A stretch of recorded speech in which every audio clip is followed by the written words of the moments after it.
Kalau kalian ingat juga, di malam dimana Brian itu menghilang, Brian kan sempet tuh teleponan sama Alexis. Dan itu merupakan telepon terakhir antara mereka berdua. Jadi setelah itu benar-benar Alexis nggak pernah dengar lagi suaranya Brian dan nggak pernah ketemu lagi sama Brian.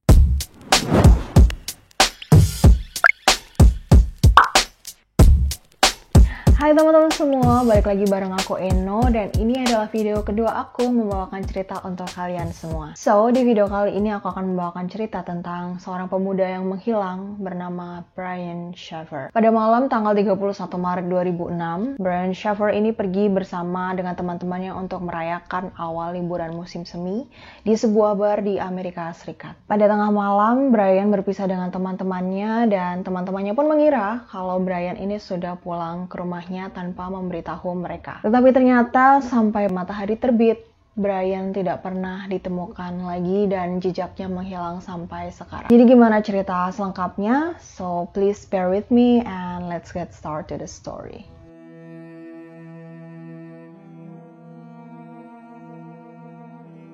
Sebelum aku masuk ke kronologi menghilangnya Brian, sebelumnya aku akan ceritakan dulu siapakah Brian ini dan seperti apa background dari Brian Shaffer ini. Brian lahir pada tanggal 25 Februari tahun 1979 dan adalah seorang merupakan mahasiswa kedokteran di Ohio State University. Dia dibesarkan di Pickerington, Ohio, pinggiran kota Columbus.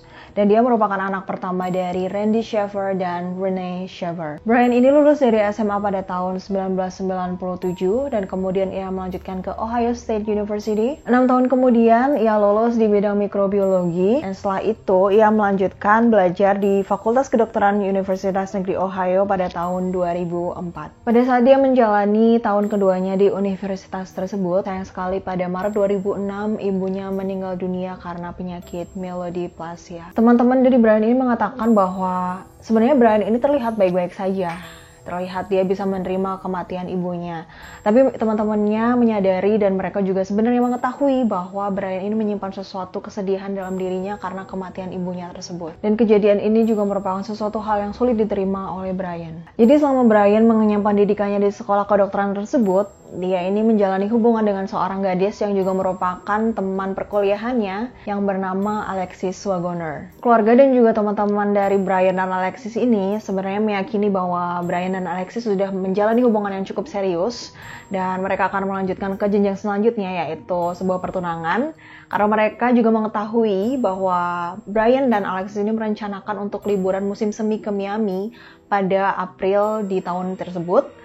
Dan disitulah mereka percaya bahwa Brian nantinya akan melamar si Alexis ini. Jadi Brian ini memang sangat tertarik dengan lokasi-lokasi tropis dan itulah mengapa dia memilih Miami untuk liburan musim seminya, karena dia juga sangat menyukai hidup santai. Brian ini mengatakan kepada teman-temannya walaupun saat ini ia mengejar karirnya di bidang medis, tapi sebenarnya jauh dalam hatinya keinginannya itu adalah untuk bisa berkecimpung di dunia musik dan memainkan band dengan gaya khas dari Jimmy Buffett.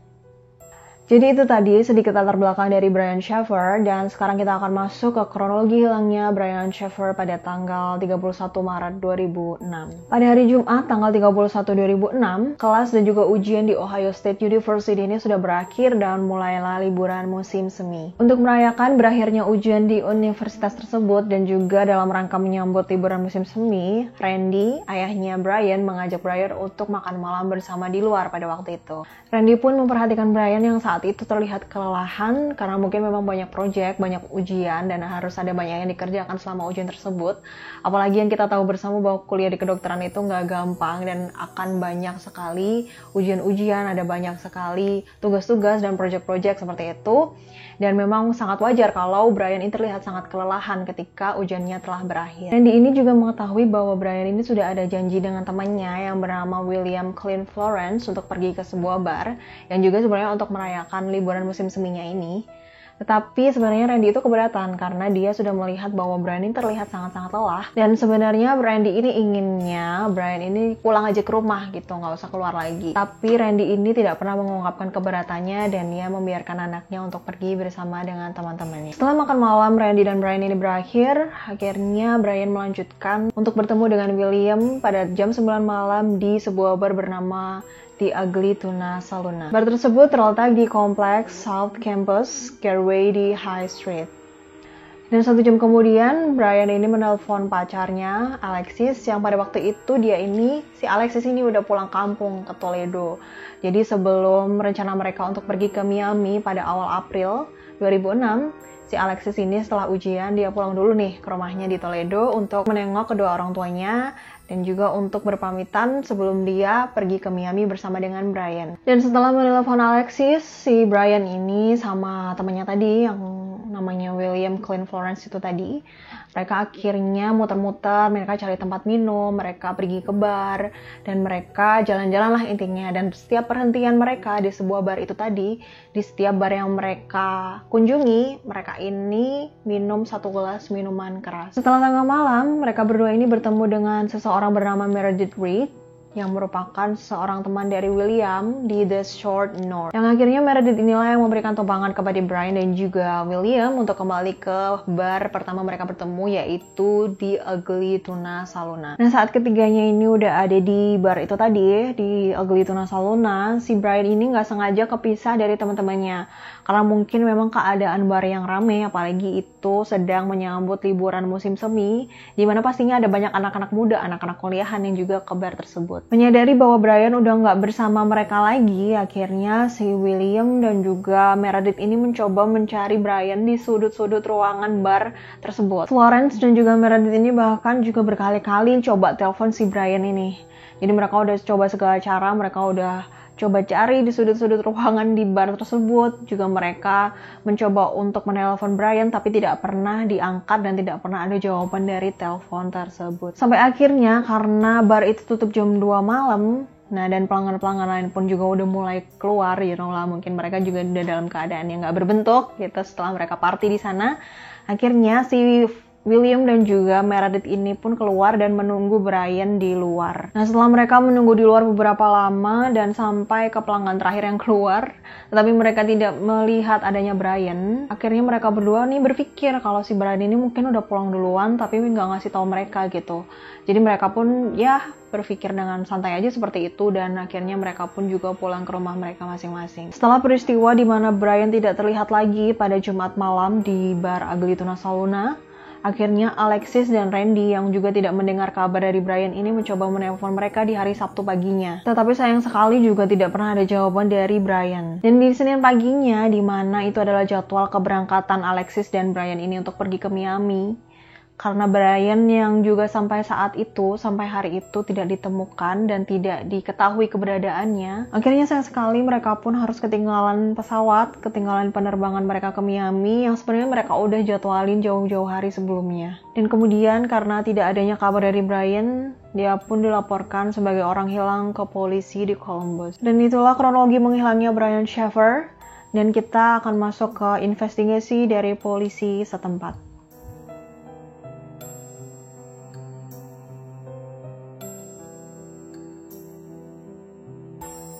Setelah menerima laporan bahwa Brian Shaffer ini menghilang, akhirnya polisi pun langsung terjun ke TKP di mana tempat Brian terakhir kali terlihat, yaitu di bar Ugly Tuna Saloon. Jadi di area South Campus Gateway, tempat sekitar bar tersebut, itu tuh terkenal dengan tingkat kriminalitas yang sangat tinggi. Jadi bar Ugly Tuna Saloon dan juga tempat-tempat lainnya di sekitar tersebut, itu sebenarnya sudah memasang kamera CCTV untuk memonitor ketika ada kejahatan dan atau kejadian yang tidak terduga di area tersebut. Jadi polisi pun langsung meninjau rekaman CCTV yang ada di bar itu di malam di mana Brian Shaffer ini menghilang. Rekaman CCTV yang ada di bar itu menunjukkan bahwa Brian, William, dan juga Meredith naik eskalator ke pintu masuk utama bar pada pukul 1:15 dini hari. Kemudian pada pukul 1:55 dini hari, Brian ini terlihat sedang berada di luar bar dan berbicara singkat dengan 2 orang wanita. Dan pada saat itu mengucapkan selamat tinggal, lalu Brian terlihat masuk lagi ke dalam bar Ugly Tuna Saloon. Setelah Brian terlihat di rekaman CCTV bahwa ia masuk kembali ke dalam bar, sayangnya CCTV tersebut tidak pernah merekam ketika Brian keluar dari bar itu. Dan disitulah terakhir kali di mana Brian terlihat. Para penyidik pun mulai bertanya-tanya bagaimana bisa Brian ini tidak pernah terlihat keluar dari bar itu. Tetapi mereka juga berpikir mungkin saja Brian ini mengganti pakaiannya dan juga mengenakan topi dan dia menunduk, sehingga ketika dia keluar tidak ada yang bisa mengenali si Brian ini. Dan mungkin saja kamera-kamera CCTV tersebut memang tidak merekam ketika Brian ini keluar. Karena memang kameranya itu ada dua. Yang satu itu kamera yang otomatis kayak merekam segala tempat gitu. Jadi dia merekam ke penjuru, ke segala tempat. Dan yang satunya, kamera satunya lagi itu dioperasikan secara manual. Seperti itu. Jadi mungkin aja ada kemungkinan di mana waktu Brian keluar, kamera CCTV itu pas nggak lagi ngesorot si Brian ini. Kemungkinan lainnya, polisi juga berpikir kalau mungkin saja si Brian ini sebenarnya udah keluar, tapi dia menggunakan rute lain yang ada di gedung bar itu. Namun pada akhirnya polisi ini mengetahui bahwa satu-satunya pintu yang bisa digunakan yaitu cuman ada pintu utama itu tadi, tempat di mana Brian masuk ke bar Ugly Tuna Saloon. Sebenarnya sih ada satu pintu lagi, tetapi pada waktu itu pintu itu ditutup karena sedang adanya kegiatan konstruksi di salah satu bagian dari bar Ugly Tuna Saloon itu. Setelah mengetahui adanya pintu tersebut, petugas kepolisian pun mulai ragu dan juga cukup meyakini gitu loh bahwa nggak gampang untuk bisa melalui pintu tersebut, apalagi juga dalam keadaan mabuk. Seperti yang aku udah mention di awal tadi, kalau lingkungan di mana bar Ugly Tuna Saloon berada ini merupakan lingkungan dengan tingkat kriminalitas yang sangat tinggi. Jadi udah dipasangin bar di sana-sini, di setiap sudut jalanan, setiap sudut tempat, dan juga di bar-bar lain yang ada di lingkungan tersebut. Yang kemudian selanjutnya para petugas kepolisian ini mencoba juga nih untuk ngecek CCTV di bar-bar yang lain. Jadi mungkin aja ketika si Brian ini nggak ketangkep di kamera CCTV-nya Ugly Tuna Saloon, mungkin aja pergerakannya ini terlihat di kamera CCTV bar yang lainnya. Namun setelah petugas polisi ini mengecek ke beberapa bar yang memasang kamera CCTV, sayang sekali jejak dari Brian Shaffer ini juga tidak pernah ditemukan. Sampai akhirnya setelah polisi melakukan pencarian di bar Ugly Tuna Saloon, kemudian juga mengecek seluruh kamera CCTV yang ada di sekitaran tempat tersebut, dan tidak menemukan clue apapun, tidak menemukan petunjuk apapun, polisi pun mencari ke jalan-jalan, memeriksa tempat sampah, dan memeriksa tempat-tempat limbah, dan juga bertanya kepada penduduk sekitar tersebut apakah mereka pernah melihat atau pernah menemui si Brian Shaffer ini. Brosur dari Brian ini disebarluaskan ke penduduk sekitar di mana Brian ini terakhir kali terlihat. Dalam brosur tersebut terlihat foto Brian Shaffer dengan tato di lengan kanan atasnya dengan logo figur tongkat dari karya seni sampul untuk single Alive oleh Pearl Jam, yang merupakan salah satu band favoritnya. Dan juga ada noda khas di salah satu iris mata Brian. Bahkan polisi pun meminta masyarakat sekitar untuk bersama-sama mencari Brian ini sampai ke gorong-gorong, ke saluran pembuangan seperti itu. Kalau kemungkinan terburuknya Brian ini ditemukan meninggal. Tapi sayang sekali usaha dari masyarakat dan juga petugas kepolisian tersebut tidak membuahkan hasil apapun, karena Brian juga sama sekali tidak berhasil ditemukan. Jadi polisi akhirnya memeriksa apartemen Brian yang terletak di King Avenue, yang jaraknya itu 6 blok dari bar Ugly Tuna Saloon. Dan polisi melihat bahwa mobil Brian itu masih terparkir dengan rapi di depan apartemennya. Dan ketika para polisi melihat ke dalam, memeriksa ke dalam mobil tersebut, tidak ada hal yang aneh atau mencurigakan yang terlihat dari dalam mobil itu. Setelah polisi melakukan pencarian dan juga pemeriksaan di puluhan kilometer dari tempat kejadian di mana Brian ini menghilang, tetapi tidak menemukan jawaban apapun dan tidak menemukan jejak maupun petunjuk apapun, akhirnya polisi ini memiliki pemikiran lain. Selain dugaan kecelakaan atau juga kejahatan dan juga kriminalitas yang mungkin saja menimpa Brian pada waktu itu, polisi ini juga mulai berpikir bahwa mungkin saja ketika setelah ibunya Brian ini meninggal, Brian ini membutuhkan waktu untuk sendiri. Jadi kemungkinannya Brian ini pergi untuk sementara, untuk menenangkan dirinya dan untuk berduka dalam kesendiriannya. Namun pemikiran itu juga ternyata salah karena terbukti sampai hari ini kepergiannya permanen dan dia tidak pernah kembali lagi. Investigasi selanjutnya dilakukan polisi setelah pencariannya nggak berhasil dan nggak menemukan titik terang. Akhirnya para polisi ini mengumpulkan orang-orang yang bertemu dengan Brian pada malam itu, termasuk ayahnya Brian yaitu si Randy Shaffer. Tujuan dipanggilnya orang-orang itu adalah untuk mengikuti tes pendeteksi kebohongan. Meredith dan juga Randy akhirnya lulus dalam menghadapi tes kebohongan yang dilakukan oleh para polisi setempat. Sementara itu, kalau kalian ingat William Clint Florence, orang yang bertemu dengan Brian pertama kali pada malam di mana Brian ini menghilang, sayang sekali dia menolak untuk melakukan tes kebohongan yang diadakan oleh polisi setempat. Tidak diketahui apa yang jadi alasan si William, tapi pengacaranya mengatakan bahwa kliennya ini, si William ini sudah mengatakan hal yang sesungguhnya gitu kepada polisi. Jadi kesaksian Florence ini memang sudah benar-benar sesuatu yang terjadi di malam itu. Dan akhirnya karena statement itulah dia itu menolak untuk dilakukan tes pendeteksi kebohongan. Sementara polisi melakukan investigasi dan juga pencarian untuk mencari jalan keluar dalam menemukan Brian ini. Pacar Brian, yaitu Alexis, menelpon Brian setiap malam dan berharap Brian suatu saat akan mengangkat panggilan telepon darinya. Panggilan telepon yang dilakukan oleh Alexis ini memang biasanya tuh masuk ke pesan suara karena memang nggak ada orang yang mengangkat panggilan tersebut. Tapi suatu malam di bulan September, panggilan telepon itu berdering selama 3 kali. Jadi kalau kalian telepon itu kan biasanya kalau teleponnya aktif itu akan bunyi kayak tut gitu kan. Nah, itu tandanya telepon tersebut tuh aktif. Jadi si Alexis setelah telepon berkali-kali tapi masuk ke mailbox terus, ke pesan suara terus, di malam itu, di satu malam aja, di bulan September itu, teleponnya itu terhubung tetapi tidak ada yang mengangkat. Dan karena itu juga Alexis ini masih sangat-sangat berharap kalau Brian ini masih bisa ditemukan dan masih ada harapan baginya untuk bisa melihat Brian selamat. Kalau kalian ingat juga, di malam di mana Brian itu menghilang, Brian kan sempet tuh teleponan sama Alexis. Dan itu merupakan telepon terakhir antara mereka berdua. Jadi setelah itu benar-benar Alexis nggak pernah dengar lagi suaranya Brian dan nggak pernah ketemu lagi sama Brian. Padahal pada waktu melakukan telepon terakhir kali dengan Brian pada malam itu, semuanya tuh terlihat baik-baik saja dan terdengar baik-baik saja tanpa ada yang aneh gitu menurut Alexis. Dan bahkan pada waktu itu si Brian ini juga sempat ngucapin kayak I love you Alexis kayak gitu. Dan sayang sekali itu jadi kenangan terakhir di mana Alexis bisa mendengar suara Brian. Kemudian mengenai telepon Brian yang berdering selama 3 kali itu tadi yang dikira Alexis, oh berarti teleponnya nyambung nih. Tapi sayang sekali harapan Alexis ini harus dipatahkan oleh provider penyedia jasa layanan telepon dari Brian. Provider tersebut mengatakan bahwa itu adalah kesalahan komputer. Jadi itu cuma kesalahan sistem dan kesalahan teknis aja. Yang sebenarnya memang panggilannya itu nggak nyambung, tetapi karena ada kesalahan dari sistem dan komputer, seolah-olah panggilan tersebut nyambung. Selain Alexis yang mengalami kesedihan karena menghilangnya Brian, seorang lain lagi yang juga mengalami kesedihan adalah Randy, ayahnya.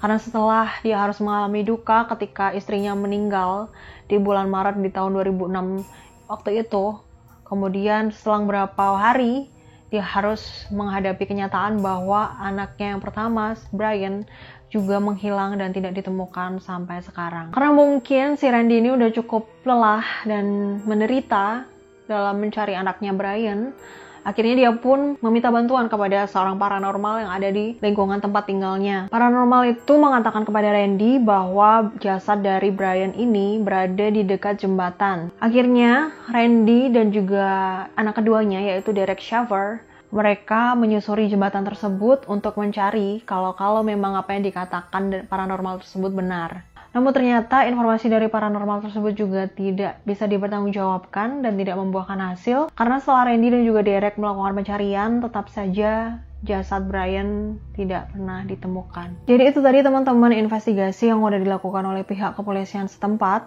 dan juga investigasi ataupun juga usaha pencarian yang dilakukan oleh keluarganya, yaitu ayahnya Randy dan juga adiknya Derek maupun juga dari Alexis pacarnya. Tapi sampai hari ini, sampai tahun ini, sampai detik ini, Brian itu tidak pernah ditemukan dan tidak pernah kembali lagi ke tempat di mana ia tinggal. Sampai hari ini untuk kasus Brian ini memang belum berakhir dan tidak pernah terpecahkan, bahkan juga tidak ada petunjuk apapun mengenai menghilangnya Brian. Dan dari sinilah muncul beberapa teori yang berusaha menjelaskan kemungkinan-kemungkinan apa yang terjadi pada Brian.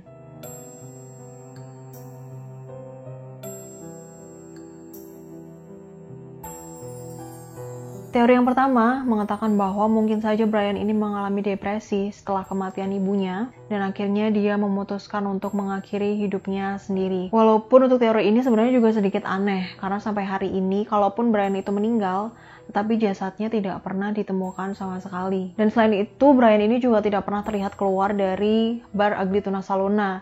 Jadi kalau memang teorinya teori bunuh diri, lalu di mana tempat dia melakukan bunuh diri ataukah di dalam bar? Tetapi sampai hari ini juga jasadnya tidak pernah ditemukan, jadi menurutku teori ini kurang begitu tepat. Teori yang kedua yaitu teori The Smiley Face Killers. Jadi pada waktu itu ada sekelompok pembunuh berantai yang mereka dikenal dengan nama The Smiley Face Killers karena para korbannya itu ditemukan tergeletak dan sudah tidak bernyawa, dan di sebelah jasad korbannya ini ada gambar senyuman.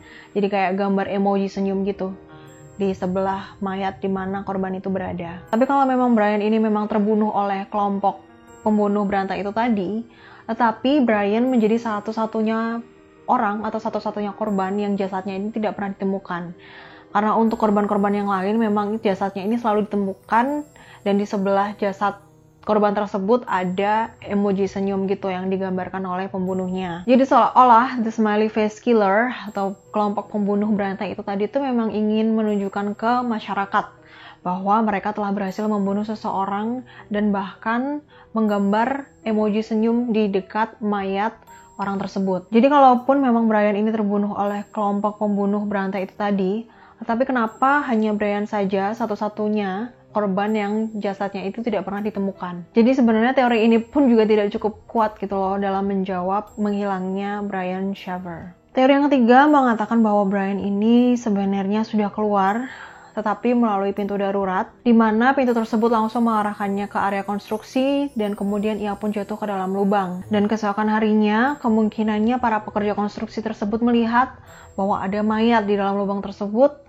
dan mereka menjadi ketakutan. Dan untuk menghilangkan setiap jejak yang ada, akhirnya mereka pun menutupi tubuh Brian ini dengan semen. Apakah menurut kalian teori ini cukup kuat untuk bisa menjawab menghilangnya Brian Shaver? Karena sebenarnya ada banyak orang yang mengatakan bahwa sangat sulit gitu loh untuk seorang Brian yang pada saat itu dengan keadaan mabuk berat setelah party semalaman, dan untuk mencapai pintu tersebut sampai ke area konstruksi itu bukan sesuatu hal yang mudah. Karena banyak orang yang mengatakan bahwa sebenarnya untuk ukuran orang yang sedang mabuk berat, untuk Brian bisa menggapai pintu darurat dan masuk ke area konstruksi itu sesuatu hal yang sulit. Tetapi juga tidak menutup kemungkinan karena area konstruksi itu areanya tuh benar-benar kacau, kayak berantakan dan juga gelap, dan mungkin saja hal ini itu bisa terjadi kepada Brian. Teori yang keempat mengatakan bahwa Brian ini masih ada di dalam bar Ugly Tuna Salona. Menurut teori yang keempat ini, Brian tidak sengaja mengalami kecelakaan dan meninggal di dalam bar. Karena staf tersebut takut akan tuntutan hukum yang mungkin akan dihadapinya, akhirnya staf tersebut menyelinap keluar melalui pintu darurat dan membuang jasad Brian. Teori lainnya juga mengatakan bahwa Brian ini mungkin saja masih ada di dalam bar dan meninggal. Tetapi sayang sekali menurut aku juga teori ini tidak bisa dibuktikan karena para polisi itu sudah menggeledah dan juga memeriksa setiap sudut ruangan yang ada. Dan tidak ada tempat yang mencurigakan ataupun aneh, juga tidak ditemukan adanya tempat yang bisa digunakan untuk menyembunyikan tubuh mayat dari Brian. Teori yang kelima mengatakan bahwa Brian mungkin saja memang sengaja pergi dan memulai kehidupannya yang baru, dan kemungkinan juga ia mengganti identitasnya dengan identitas yang baru. Seperti teori yang sempat dipercaya oleh petugas kepolisian setempat, bahwa Brian ini kemungkinan sedang mengalami depresi dan juga kesedihan yang mendalam karena ibunya meninggal 3 minggu sebelum ia menghilang. Tapi hal ini pun juga dibantah oleh keluarga dan orang-orang terdekat dari Brian, karena meskipun Brian memang sedih kehilangan ibunya, tetapi Brian ini terlihat seperti bisa mengatasi kesedihannya ini secara sehat. Dan salah satu alasan lainnya kenapa Brian meninggalkan kehidupannya sekarang, yaitu adalah keinginannya untuk terjun di dunia musik. Walaupun pada waktu itu sebenarnya Brian sudah terlihat memiliki karir yang cukup matang, karena dia sekolah di jurusan kedokteran dan bisa dipastikan bahwa masa depannya itu masa depan yang cemerlang, masa depan yang cerah. Tetapi jauh dalam dirinya, dia itu sangat ingin menjadi seorang musisi. Dia sangat ingin mempunyai band dan mendedikasikan dirinya untuk musik. Yang kalaupun sebenarnya teori ini benar, tapi itu terdengar sangat tidak masuk akal gitu untuk kita. Selain itu, Brian juga memiliki pacar yang cantik, dan bahkan juga sudah memiliki hubungan yang serius dan dikabarkan akan menikah sebentar lagi. Jadi teori ini sedikit tidak masuk akal karena buat apa Brian meninggalkan kehidupannya sekarang yang sudah sangat sempurna menurut kita untuk mengejar cita-citanya sebagai musisi. Kalaupun teori ini benar dan Brian berhasil lolos dari bar tanpa terdeteksi oleh kamera pengintai, seharusnya ketika Brian keluar dari bar, dia sudah berganti pakaian. Tetapi teman-teman dan ayahnya Brian yang bertemu dengan Brian pada malam itu tidak melihat Brian ini membawa sesuatu seperti tas atau kantong untuk membawa pakaian yang akan dia pakai keluar dari bar. Dan juga kalaupun Brian ini keluar sendiri dari bar dan mungkin memang tidak terdeteksi oleh kamera CCTV, tetapi anehnya Brian ini tidak mengambil mobilnya yang ada di apartemennya. Jadi kemungkinannya dia berjalan kaki sampai ke tempat tujuan di mana ia mau tinggal. Jadi itulah teori-teori yang dipercaya oleh masyarakat sekitar mengenai hilangnya Brian Shaffer. Dan kasus ini masih menjadi kasus yang belum terpecahkan sampai hari ini. Karena memang tidak ditemukannya jasad Brian Shaffer kalaupun dia sudah meninggal. Dan juga Brian Shaffer tidak pernah menghubungi keluarganya lagi semenjak hari di mana dia dinyatakan menghilang. Jadi itulah kisah dari Brian Shaffer dan semoga kalian suka video ini. Dan jangan lupa kalau kalian suka video ini, pencet tombol subscribe dan nyalakan lonceng notifikasinya. Dan juga klik like video ini dan jangan lupa untuk follow aku di Instagram @enomlj. Thank you guys, bye-bye, see you on next video.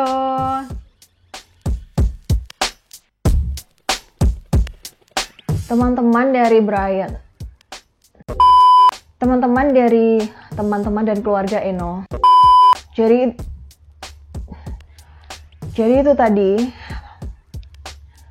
itu tadi latar belakang. Dan ini adalah juga sesuatu ya kan susah. Tenang Eno, tenang.